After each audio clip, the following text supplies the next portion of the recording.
Olá, você, tudo bem? Estamos de volta mais uma vez, tendo a oportunidade diante do Senhor de aprender mais com as Escrituras. Quero compartilhar com você algo que a gente já vem meditando sobre isso, a respeito da eclesiologia da igreja, né? Daqueles fundamentos que fazem uma igreja existir. E hoje nós temos as ordenanças da igreja como um título, né, da nossa ministração hoje, as ordenanças da igreja, que são resumidas em batismo e ceia do Senhor. Mas nós temos dentro desses dois itens algo que nós precisamos ver, né, e voltar a estudar sobre isso, que é o batismo em si, né, que é o modo que a palavra já diz. Batizar significa literalmente mergulhar a pessoa nas águas, né, imergir totalmente para que esse batismo aconteça. Diz a palavra do Senhor, diz, portanto, ide por todo e fazei todos os povos da terra se tornarem discípulos, batizando-os em nome do Pai, do Filho e do Espírito Santo, ensinando eles a obedecer tudo quanto vos tenho ensinado, disse o Senhor. Ordenado, melhor dizendo, né?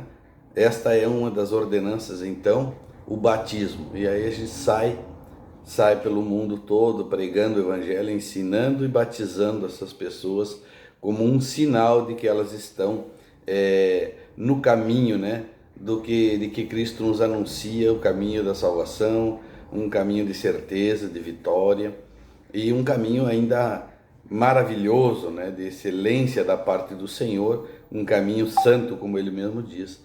E esse caminho o inimigo não consegue entrar. Pelo contrário, nós vivenciamos algo grande na presença de Deus, porque andamos nesse caminho, estamos vivendo situações, experiências com Deus no caminho que Ele tem traçado para nós. O segundo item é a respeito disso que nós estamos falando, né? Podemos olhar o batismo também como um chamado, né, especial da parte do Senhor. E de que forma nós temos que viver esse batismo, né? A fórmula é batizando eles, todas as pessoas, em nome do Pai, do Filho e do Espírito Santo, como está lá em Mateus 28:19. A palavra de Deus nos explica isso, para que haja um reconciliar com Deus, né? Isso foi Pedro que falou. Cada vez que uma pessoa era batizada, então as suas últimas palavras não representam uma fórmula batismal, porém uma simples declaração afirmando receberem o Senhor Jesus como seu suficiente Salvador das suas vidas. Esta é a fórmula do batismo, né? O recipiente, né, com que as pessoas são batizadas. Os recipientes, todos os que sinceramente se arrependem para o pecado, eles professam o arrependimento através de um ato de fé, né, no Senhor Jesus, e são elegidos para o batismo. Batismo na igreja, no ritual, né, acompanhado das seguintes expressões. Tanto pode ser no rio, né, numa água corrente. Primeiro, profissão de fé. Ao que Filipe orientou-lhe tudo que podes crer de todo o teu coração, e em seguida declarou ele ao eunuco: creio que Jesus Cristo é Filho de Deus. Atos 8:37. Então o eunuco tomou uma posição ali a partir daquilo que Filipe lhe havia anunciado, né? Lhe declarado como vontade plena de Deus, desejos que o Senhor tem de que cada um se batize. Em seguida ele declarou, né, que ao eunuco, creio que Jesus Cristo é Filho de Deus, e isto consumou a fé do eunuco. Segundo, uma oração. A oração é aquela que mais esperas. Levanta-te, seja batizado, lava-te e invoca o nome do Senhor. Atos 22:16. Então ele passou então a ser batizado, e isso lhe levou a ter uma outra vida, né? A partir do batismo, que é um selo daquele compromisso que você tem com Deus de assumir aquilo que o Senhor vai passar a te orientar na tua vida. E por último, nós temos um voto de consagração. Esse voto de consagração, na arca apenas algumas pessoas que estavam com Noé, a saber, 8 pessoas, elas que foram salvas através das águas, prefigura o batismo, né? Uma vez que eles viveram na água ali por 40 e poucos dias, agora também ele está para nos salvar, né? E a água significa ainda a vida, né? E por isso nós temos que passar pela água para ter vida com o Senhor, no qual ele determina, né, um ato de arrependimento, fé e uma ressurreição para uma nova vida, né? Letra D, podemos dizer assim, a eficácia do batismo. O batismo nas águas em si não tem poder para salvar as pessoas batizadas, não para serem salvas, mas porque já são salvas. Portanto, não podemos dizer que o ritual seja absolutamente essencial para a salvação, mas podemos insistir que seja essencial para uma íntegra obediência a Cristo. Como foi na eleição do presidente da nação, por exemplo, ela completa-se quando ele assume e toma posse do seu cargo. Assim o batismo, né? Ele passa a faz parte da nossa vida quando nós tomamos posse, a partir daquele momento, daquilo que o Senhor tem para nós. E em segundo, nós temos a ceia do Senhor, que é a segunda ordenança, não menos importante, né? Mas importantíssimo, podemos dizer assim, que é um momento em que nós estamos ceando com o Senhor, é que nos dirigimos para a igreja, é que aquilo que o Espírito Santo fala no nosso coração, que nós não podemos deixar de participar da mesa do Senhor. E para participar da mesa nós temos a primeira ordenança, que é o batismo, né? Que nós já concluímos, e agora nós passamos a ter a segunda ordenança, que é a ceia do Senhor. E ela define-se simplesmente como uma comunhão, um ritual distintivo, né? De adoração cristã, instituído pelo Senhor Jesus na véspera da sua morte expiatória. Consiste na participação solene do pão e do vinho como elementos, os quais sendo apresentados ao Pai em memória do sacrifício inexorável que Jesus praticou. Tornam-se em um meio de graça pela qual somos incentivados a uma fé mais viva e fiel, maior a Ele. Portanto, os pontos-chave dessa ordenança são uma comemoração, que é a ceia.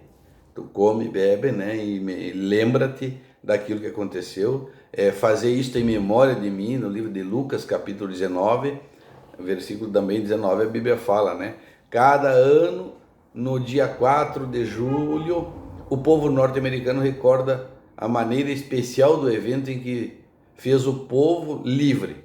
Cada vez que um grupo de cristãos se congrega para celebrar a ceia do Senhor, estão então comemorando de um modo especial a morte expiatória de Jesus Cristo, que lhe elevou a salvação, a libertação dos pecados.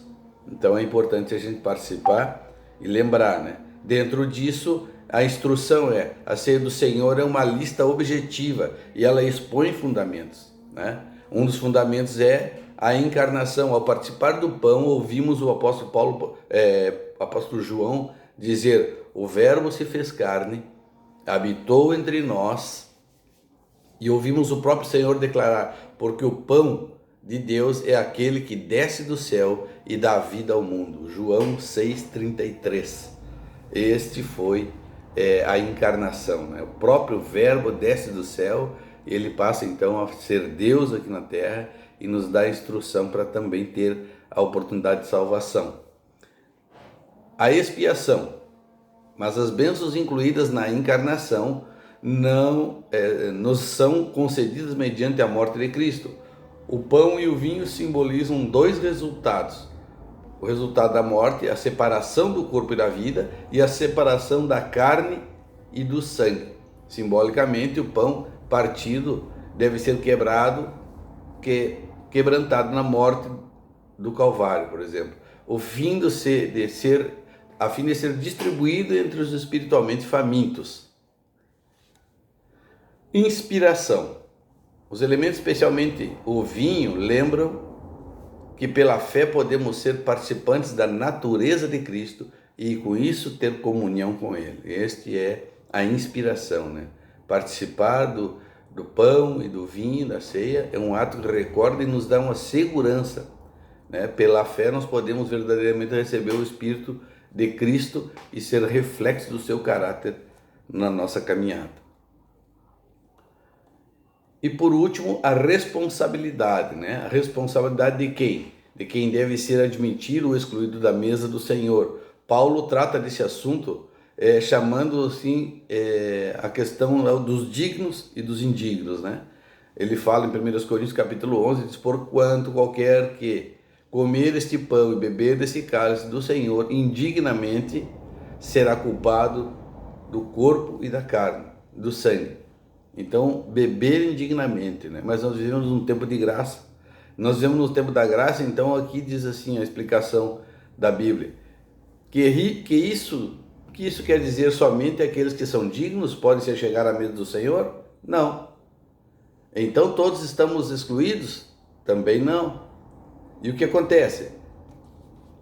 Pois que dentre os filhos dos homens é digno da mínima e das misericórdias de Deus? Não. Os apóstolos não estão falando a respeito disso, e sim da indignidade das pessoas. Mas cada indignidade, mas da indignidade das ações.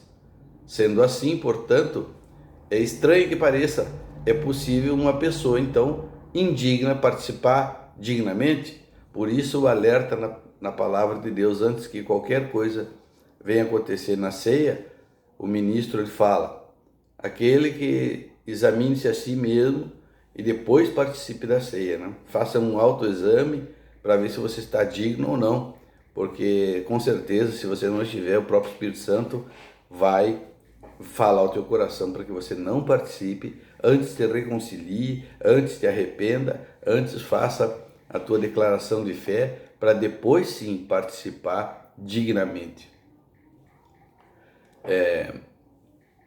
O apóstolo Paulo nos avisa contra os atos indignos e a atitude indigna de participar desse sacramento.